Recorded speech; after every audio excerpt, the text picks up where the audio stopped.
mean and start with the two guys. And I really appreciate you guys being here, because I know it's an event called the Female Founders Forum, which could be slightly off-putting.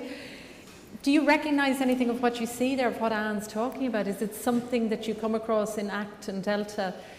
I mean, is it something you even discuss or that comes across your radar, that idea that perhaps there could be sort of maybe a lack of interest in women? I suppose first thing I should declare is that when you come to our offices in Delta Partners, which are down in Sandyford, they're very ugly offices, and you will see 7 men, all white, wearing chinos and a blue shirt. So it is stereotypically VC land. Do we think about it a lot? Not necessarily, because we're kind of focused on quality and talents coming in the door, and we like to think that we're not gender biased. I can't speak for anybody else, but for myself, I'm sure there's some gender bias in there somewhere. But I mean, it might actually work both ways. So when you see hundreds of business plans a year, at some level you're processing. You're looking for exceptional people, you're looking for exceptional ideas and great markets. But at some stage you're getting through a lot of plans. And something that looks different can allow you to say, well, hold on, let me think about this in a different light.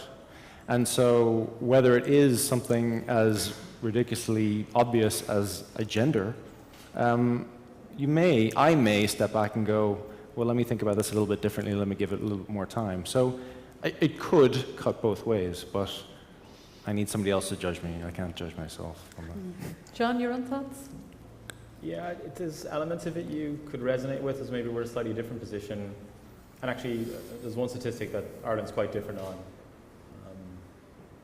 There is quite a few women in senior decision-making roles in venture capital in Ireland. In fact, Delta's quite unique, and John's admitted it, he got that out there up front. And the bias thing is really interesting because everyone has biases. They just do. You can't help it. But it's those biases that allow investors make very different decisions. That's why 20 investors can say no to something and the 21st says yes. Because they have a different system of pattern recognition, they just see something different. Otherwise, we'd all make exactly the same decisions at exactly the same time. And we know that doesn't happen because lots of people get no's and lots of people get yeses. But if I speak to our own experience, yeah, you could quibble about some of the data, but I think Ireland has a more particular flavor of the problem. We can't even produce the data because we don't get enough people even walking in the door. So that was all downstream data. Which would be very interesting to talk about, but actually it's not relevant because we've got an upstream problem. We've discussed this with Helen. I was just going to say when we were talking about this before. It's quite extraordinary. Yeah.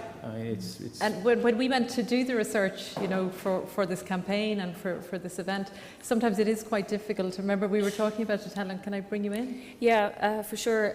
So NDRC, where I work, 23% of our companies are female founded or have female co-founders, and that's a pretty good figure, and we're working really hard at the moment to improve that figure, and this is the upstream part, okay, because we want to see more really successful female founded and female led and gender diverse teams reaching John and Ina and the rest of the venture capital community.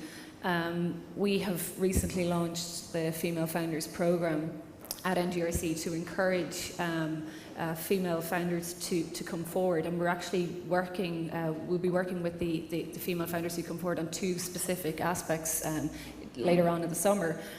One touches on the points that were made on the last panel, which is about building your team, which is something that we know is really, really difficult. So what NDRC is trying to do is bring people into environments where the person with the idea, be them male or female, the Female Founders Programme is specifically for female idea owners, but we're going to try to build diverse teams, not just diversity across gender, but really rich skill sets in teams for people for those teams to do the second really important thing, which is to try and figure out if they have or have not got the next big technology idea. So that's the activity that NDRC is doing to increase the upstream. And Anne brought up the slide there about sectors, and Ian, if you don't mind me bringing you in there, in Fountain Healthcare, the life sciences area, would I be right in saying that maybe women are a little bit more present? Are the figures higher? Or? Well, despite the figures that were shown there, I think one of the things that's quite different is the role of corporate venture capital in life sciences, in both the medtech, biopharma area.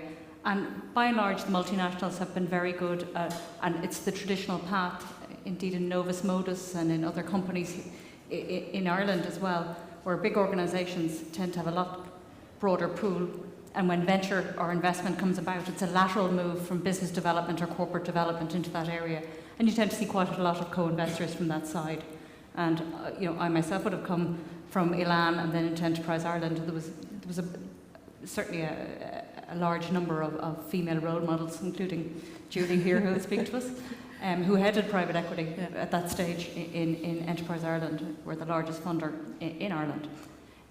So I think our sector is quite different. But when people, I did some maths on our sort of 1,400 companies that we've seen in the last 8 years, and about 22% would have had a female in the team, and that's correlated to female co-founders in our portfolio. So I can only do it on my own numbers, and that seems to be about it. More in the US and more in teams that have spun out from corporates, where it's more the normal. And as the rounds go through, we have a variety of chairs coming through, but none of our I don't think there's any one of our companies that doesn't have female in the leadership at either a board level or a senior management. Really? Yeah. Wow, that's an impressive Yeah, stat. that'd be pretty typical, but the core issue we're talking about today is female founders. Founder, yeah. And the founding step, for some reason, we don't see. We looked at the data. We don't even see them coming through the door. Or maybe there's something that we have on the signpost outside or something on the website. But anybody can. The great thing about venture capital is it's incredibly egalitarian. Anybody can ask. Nearly everybody gets a meeting. It's quite extraordinary. There's something that's interesting from Google for entrepreneurs. Bridget Beam, she heads up Google Entrepreneurship Worldwide. And that program, they have a program called 40 Forward. So they bring together 40 ecosystems that help women entrepreneurs across the world. They did two interesting things. One was Startup Grind is one of their partners in 40 Forward. And in May, they made May the month for women entrepreneurs. So Leonora was one of our great speakers here in Ireland. But what was very interesting, they did this event in 70 cities in 28 countries. And what they found is that the number of people who attended, the attendance was it beat all the records when there was the women speaking. And they've been doing this, they've been watching the statistics. And the second point is in Chicago, they announced earlier this year, an accelerator called Femtech for women entrepreneurs. And they basically, what happened was before that, they were only getting 25% people applying for it. And after they made the announcement, and it hadn't even opened its doors, 45% women were applying, and it hasn't stopped since.